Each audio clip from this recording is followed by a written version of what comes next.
Standard Hat Works got started back in 1909 by a Turkish immigrant. His name was William Gross, and he started selling hats off his head in New York City. Don't really know how he got to Waco, but he ended up here in Waco and opened up Standard Hat Works and started selling upscale fine hats downtown on 6th and Washington. I went to school for engineering. I graduated college with an engineering degree. I spent a long time in the construction industry and was just not happy doing that line of work.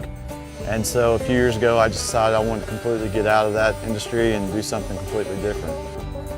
It just kind of was a coincidence at that time that Standard Hat Works was going up for sale, and I found out about it and called and inquired, and had never made a hat, had never shaped a hat before, but it was just something that I was drawn to. Talked to the previous owner, we worked out a deal, we were able to make the purchase, and I just kind of jumped into it with both feet and started making as many hats as I could and working with them as much as I could. It's just like anything new. I mean, you're going to sit there and you're going to struggle and you're going to get frustrated and you're going to make mistakes. And the thing is I tried to figure out how to fix my mistakes. And the ironic thing is through trying to fix my mistakes, I learned new processes and new techniques on how to do different things. For some of these artists that I really enjoyed, we'd make a hat for them, and when they come to Waco and kind of say thanks for coming and hope you come back and this and that. And it kind of just, over time, has evolved into, we started making a lot of hats for a lot of musicians, which we really, really enjoy, and we really love making unique stuff for them because a lot of times they like to kind of think outside the box and get some really cool designs going. So it keeps me on my toes and kind of it breaks up the monotony of the same old hat. All of our hats are either made of rabbit, beaver and rabbit blend, pure beaver, or a mink and beaver blend. Our equipment, and we're set up to do custom felt hats. We also do renovations where we take old hats or hats that are dirty and need work to them, and we can actually rebuild them and clean them and hopefully try to get them and restore them as back to new as we can. So what we do, the first requirement is, or first step is, we have to get you in here because we want to look at your head and we want to take a measurement of your heads, because there's two different types of shapes for most people's head. There's what we call a round oval or regular oval, which is a pretty consistent oval, and then we have what we call a long oval, which is a little bit narrower on the sides and longer front to back. So those are two important things that we need to know before we start, is your head size and the shape of your head. The next thing we do is we go in there and we choose a block. We choose what block is going to fit you. There's different profile heights based on the customer's preference. We'll go in there and pick the particular height and profile that they desire, and also the one that fits their head properly.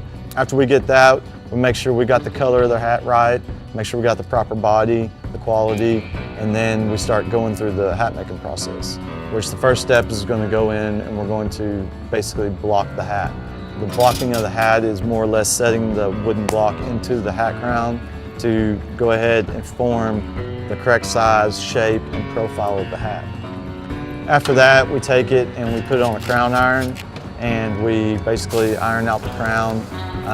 Felt means to shrink, so these bodies are made up of all this fur, and it's basically like a matted fur. And this fur has little microscopic barbs on the end of them. And so when they're matted and they're laying on top of each other, all these barbs are kind of laying and kind of starting to interlock. As they cool down, they will start tightening up, and all these barbs will start interlocking, which makes a denser and tighter hat.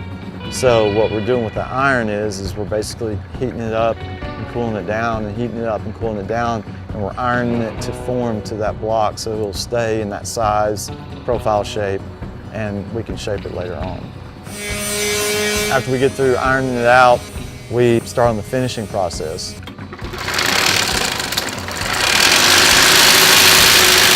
The finishing involves sanding of the fur. And what we do is we have certain different grits of sandpaper that we use, and we go through and put a finish on the fur body.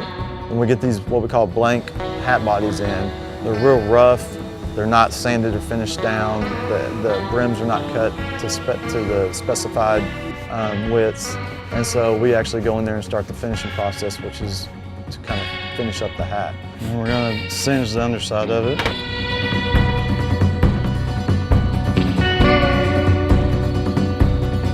After that, I go in and I cut the brim down to the specified width. After that, we put it on what we call a sandbagging machine or a flange machine. It's basically a machine that has a bunch of warm or hot sand under it, and we set the hat underneath there and we set that down, and it basically flattens out and cooks the brim. So it will start heating up, and then when it cools down, it'll start tightening up and create that nice crisp brim. After we're done with that, we take it over to our sewing area and we sew in. We have lambskin sweatbands that we use on our custom hats. We customize them for you and put their names, the customer's names in the lambskin sweatbands. We sew those in. We use silk liners and put those hat liners in. At that time, we also put the hat band on that the customer wanted, whether it's a ribbon or a buckle set or another type of hat band. I probably worry about the hat more than they do, because I do take a lot of pride in what I do, and I want the customer to be proud to wear a Standard Hat Works hat.